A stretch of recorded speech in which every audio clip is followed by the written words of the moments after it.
Bienvenue sur Dear Talent, le rendez-vous qui t'aide à décrocher la carrière que tu mérites. Si tu veux une carrière au plus proche de tes valeurs, que tu souhaites te réinventer, apprendre en continu et dépasser les idées préconçues, ce podcast va vite devenir ton meilleur allié. Alors abonne-toi.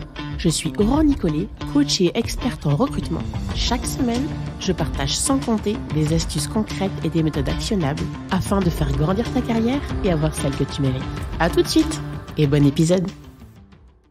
Bonjour et bienvenue dans ce nouvel épisode de Dear Talent. Dans notre vie, nous avons toutes et tous été un candidat à la recherche d'un emploi et comme vous le savez, ce n'est pas toujours une partie de plaisir. En revanche, il existe plusieurs stratégies efficaces pour y arriver qui sont souvent méconnues. L'une de ces stratégies, c'est de se faire placer par une agence de recrutement.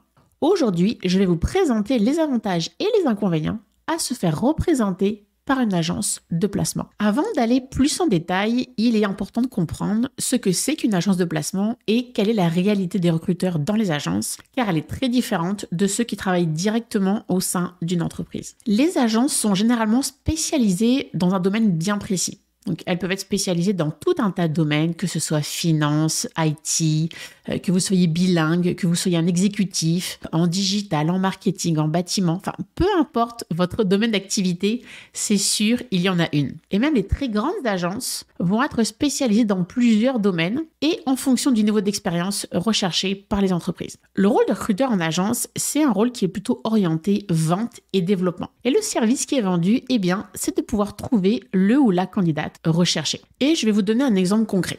Admettons, je suis une entreprise et je viens d'afficher sur LinkedIn que je recherche un poste d'analyste financier. Je me trouve être une agence spécialisée dans le domaine de la finance et donc je vois le poste affiché et je vais naturellement contacter l'entreprise afin de lui proposer mes services parce que j'ai dans ma base de données candidats des profils qui peuvent les intéresser. Là où c'est intéressant pour une agence d'être spécialisée, c'est la valeur de sa base de données candidats. Beaucoup d'agences font même du sourcing tous les jours, même pour des postes qu'ils n'ont pas, mais juste pour être sûr que le jour où il y a un besoin, ils les auront. Ce qui caractérise aussi un recruteur en agence, c'est ce haut volume avec des KPI très stricts. Ils doivent généralement avoir un nombre d'appels minimum par jour ou par semaine, un nombre d'entrevues chez les clients, un nombre de placements, une évolution de chiffre d'affaires parmi tant d'autres. Alors avec tout ça, quels sont les avantages pour les candidats à se faire représenter par une agence de placement? Eh bien tout d'abord, ils vont avoir un accès direct auprès de la personne qui recrute, que ce soit l'équipe de recrutement en interne ou le manager. Et donc, ils vont pouvoir agir comme votre agent et aura l'opportunité de pouvoir pousser votre candidature. Deuxième point,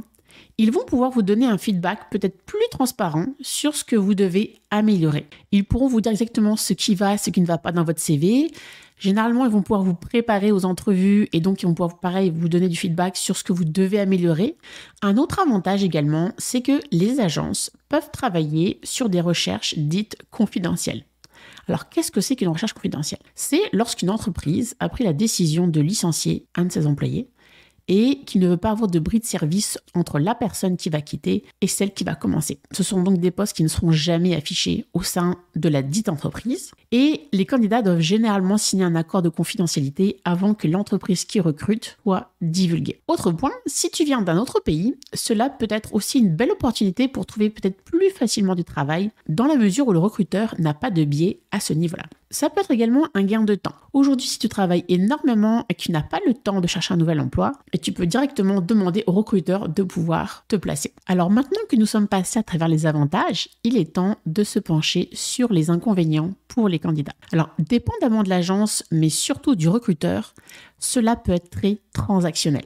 Certains candidats remontent leur expérience comme se sentant un peu comme un morceau de viande qu'on envoie dans une entreprise. Dans ces cas-là, généralement, ce qui se passe, c'est que le recruteur va contacter quelqu'un sur LinkedIn parce qu'il a un poste à pourvoir, va pas vraiment s'arrêter sur ce que recherche vraiment le candidat, va tout de même le pousser à rencontrer son client et à accepter une offre. Le deuxième inconvénient va être notamment à cause du volume et des KPI qui leur sont demandés, donc les KPI d'appels par semaine et d'entrevues par semaine. Certains peuvent malheureusement vous faire perdre du temps, juste parce qu'ils doivent appeler pour remplir leur quota et pas vraiment parce qu'ils ont un poste pour vous. Donc généralement, ils vont vous appeler et ne plus jamais vous donner de nouvelles. Un troisième point, c'est qu'une agence de placement n'a aucune obligation de vous placer. D'accord ? Les mandats qu'ils ont sont avec les entreprises qui payent leurs services et non les candidats. Un quatrième point, c'est que l'intérêt principal du recruteur en agence, c'est de vous placer et de recevoir sa commission. Un autre point, et pas des moindres, c'est que les agences ne vont pouvoir vous présenter